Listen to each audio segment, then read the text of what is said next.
O massacre que a gente tem assistido em Gaza continua e as notícias são cada dia mais terríveis. E o presidente Lula ontem fez um apelo. Tem um vídeo do presidente, porque é emocionado e um pouco traduz o que a gente sente, né? Vendo essas crianças soterradas, morrendo. Ontem, né, foi um campo de refugiados bombardeado. E ontem, no evento que sancionou, que instituiu um projeto de lei super importante, inclusive de autoria da Maria do Rosário, deputada federal do PT do Rio Grande do Sul, que esteve aqui na época da aprovação desse projeto, que instituiu uma pensão para os órfãos de mulheres vítimas do feminicídio, e que a mulher, além ela morre, deixa seus filhos, e quem vai cuidar desses filhos? Porque o pai é o criminoso, é o assassino, e muitas vezes essas crianças, esses órfãos do feminicídio, eles vão ser criados por uma avó, por alguém, e é um projeto bem importante, porque infelizmente o Brasil vive aí uma epidemia de feminicídios, algo gravíssimo que precisa ser combatido, debatido urgente, porque cada dia umas 2, 3 notícias de feminicídio no país. E nesse evento que sancionou esse projeto de lei, né, essa lei agora, que instituiu essa pensão, o presidente Lula fez um apelo emocionado, pedindo um cessar-fogo na faixa de Gaza, em meio a esses ataques intensos e promovidos pelas forças militares de Israel contra civis palestinos, principalmente crianças. Solta o vídeo, Guilherme. Fez uma guerra em que a maioria dos mortos é criança e ninguém tem responsabilidade. A gente não consegue fazer uma carta da ONU convencendo as pessoas que estão guerreando de que não é possível e parem. Pelo amor de Deus, parem. Lá na faixa de Gaza, 3.000 crianças sucumbirem numa guerra em que elas não promoveram, que elas não pediram, que elas não reivindicaram, que os irresponsáveis que fizeram a guerra estão chorando a morte dessas crianças. Tá aí, né? Só, né, verdades aí.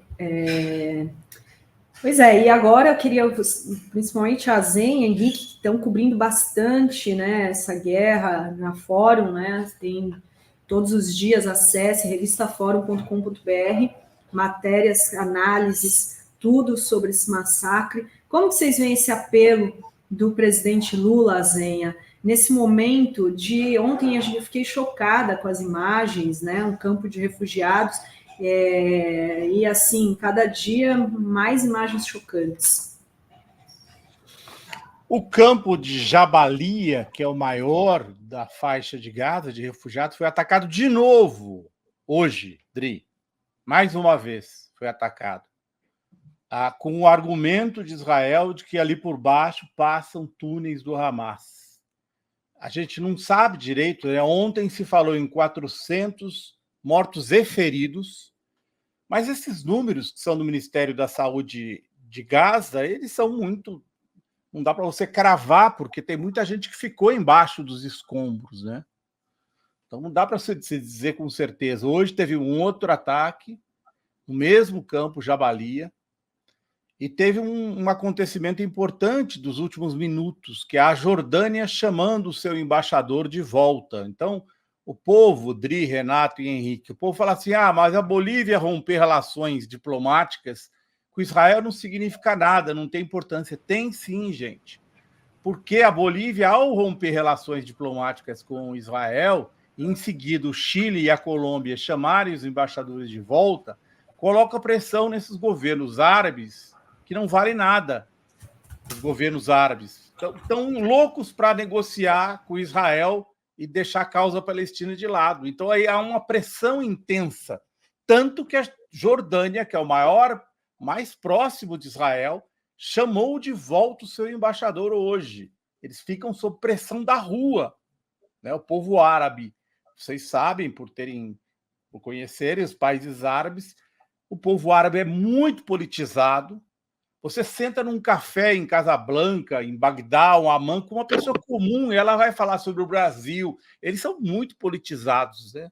Eles não é que nem americano, que se olhar no mapa não vai saber onde fica o Brasil, a Ucrânia. Não, eles são muito politizados. A rua árabe é muito politizada. É uma civilização maravilhosa, né, árabe? E aí a pressão que a decisão da Bolívia joga em cima de Marrocos, Jordânia, é muito grande. É muito grande. Então, assim, faz efeito, sim. A decisão da Bolívia foi muito importante no ponto de vista internacional, para ver se acaba esse cessar guerra nesse massacre. O que você acha, Henrique? O Azenha, Henrique, queria colocar uma questão. Primeiro aí para o Azenha, que estava falando, depois o Henrique já fala no todo. Mas se o Brasil deveria liderar, Azenha, o movimento da América Latina, da América do Sul, pelo menos, de romper relações com Israel, ou se você acha que isso tiraria a condição de negociador do Brasil? Eu acho que não, sabe por quê? Justamente por isso, porque assim, o Brasil sempre teve um papel muito específico. Eu acho que chamar o embaixador de volta, talvez, mas o papel do Brasil sempre foi muito específico nas crises de Israel com os países árabes, que é uma posição de mediador. Então, se você toma uma medida extrema, como fez a Bolívia, de romper relações diplomáticas, é a segunda vez que a Bolívia faz isso, né? Em 2009 também fez. Acho que 2009, mas é a segunda vez que a Bolívia rompe relações diplomáticas com Israel. Se o Brasil fizer isso, ele sai do campo da mediação. Ele não pode mais se apresentar como mediador. E isso vai de encontro à posição histórica do Itamaraty, que é de se apresentar, olha, vem cá, nós temos condições, a gente não tem arma, não é beligerante, nós temos... Então, eu acho que não. Acho que o Brasil não deveria romper relações diplomáticas com o embaixador, com Israel. Deveria, no máximo, chamar de volta o seu embaixador, numa situação que está acontecendo, né? Começou com Bolívia, Chile, hoje Jordânia, que é o primeiro país árabe a fazer isso, e a Jordânia é assim com Israel, né? A Jordânia treinou as forças de segurança da autoridade palestina, que hoje sentam o cacetete nos palestinos lá na Cisjordânia. Jordânia que treinou. Então, assim, acho isso. E acho que a guerra, a gente não entrou nesse detalhe, mas o Henrique pode falar agora, a guerra já assumiu um caráter regional. Com a entrada dos Houthi, né? Se vocês olharem lá no site da Fórum, por isso que eu queria elogiar muito o Henrique e a Fórum. A Fórum está fazendo uma cobertura excelente. Um texto que eu escrevi sobre os Houthi foi acionado, teve milhares de acessos, eu estava olhando lá, o que é incomum para um texto internacional. Acho que 1.500, 1.600 leituras, não sei. Agora perdi a conta, mas vi que foi muito. Porque as pessoas têm pouca informação no Brasil e a Fórum está trazendo, né? Se vocês acessarem e acompanharem vocês vão saber do lado de Israel, né, Henrique? Do lado da Jordânia, vão saber de tudo, de todos os lados.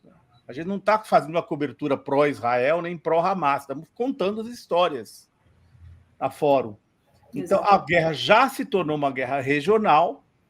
Sexta-feira, o Nasrallah, o líder do Hezbollah, vai fazer um discurso. Está sendo muito esperado o discurso da próxima sexta-feira do Hezbollah. Muitos grupos islâmicos do Iraque estão anunciando que vão expulsar militarmente as forças dos Estados Unidos. Os Houthi do Iêmen entraram na guerra disparando uma sequência de foguetes. Então, a guerra está se regionalizando, né? E se Israel mantiver essa ofensiva com bombardeios diários por mais alguns dias ou semanas, eu não tenho nenhuma dúvida de que a gente está aí num risco de terceira guerra mundial. Quer dizer, estou exagerando um pouco, mas assim, a gente não sabe guerra para onde vai, né? Ela começa de um jeito, quando você vai ver, ela está transformada. Então, como eu havia dito há alguns dias, quando a rua árabe se enfia na guerra, fica tudo muito impossível de prever o que vai acontecer, porque os governos árabes são extremamente sensíveis, eles têm medo de ser derrubados, né, na rua. Então, eles são muito sensíveis. Então, você vê movimentos muito preocupantes como esse da Jordânia, pressão sobre Israel, surpreendente, e você vê a possibilidade do Hezbollah entrar na guerra de fato, né? Por enquanto, o Irã está mexendo os pauzinhos na região para criar várias frentes. Então, assim, eu não sei aonde isso vai acabar. Respondendo a pergunta que o Rovai fez em relação à posição que o Brasil deveria tomar, existe uma diferença enorme, né? A gente sabe, na vida, em tudo, entre aquilo que é o ideal e aquilo que é possível. Não me parece que o Brasil, em relação à postura que toma no que se refere ao conflito entre os palestinos e o Estado judeu de Israel, historicamente, não me parece que caberia ao Brasil, nesse momento, uma ruptura total de relações diplomáticas com Tel Aviv. Não é isso que deve ocorrer, porque o Brasil, desde sempre, desde que essa questão se instalou, o Brasil tem uma posição de não beligerância e é um país que se coloca ali como mediador desse conflito. Isso vem de muito tempo. Inclusive, atravessou períodos aí conturbados da história brasileira, como foi o período da ditadura militar brasileira. O Brasil, desde sempre, tem essa posição em relação ao conflito entre palestinos e israelenses. Então, isso não deve ocorrer por hora, e tampouco o Brasil deve pedir para si, evocar uma posição de líder latino-americano, né, dos países latino-americanos nessa questão. E parece que o Brasil tem, como disse o Azen, um papel específico nesse conflito, e que saiu um pouco aí da curva durante os 4 caóticos e desastrosos anos do governo de Jair Bolsonaro, que entrou aí numa posição de extrema-direita totalmente pró-Israel e pró-Likud, enfim, pró-reacionários, né, de Israel, pró-direita ultraconservadora, mas o Brasil agora retoma e volta para o eixo aí, e como mediador, não me parece que caberia ao governo brasileiro aí uma ruptura. Chamar o embaixador de volta, talvez como um sinal de alerta, mas isso ainda assim mina, né? A gente tem que lembrar que há 20 anos, um pouquinho menos de 20 anos, o Brasil teve um papel fundamental também nas negociações que levaram o Irã a abandonar o seu programa nuclear, na época do governo do presidente Mahmoud Ahmadinejad. Então, assim, o Brasil há muito tempo tem um papel importante de mediador desses interesses dos dois lados nos conflitos que ocorrem no Oriente Médio, e não me parece que abandonar aí as relações diplomáticas com Israel possa reforçar de alguma forma, pelo contrário, vai enfraquecer o Brasil e vai aí retirá-lo esse status, né, de país mediador.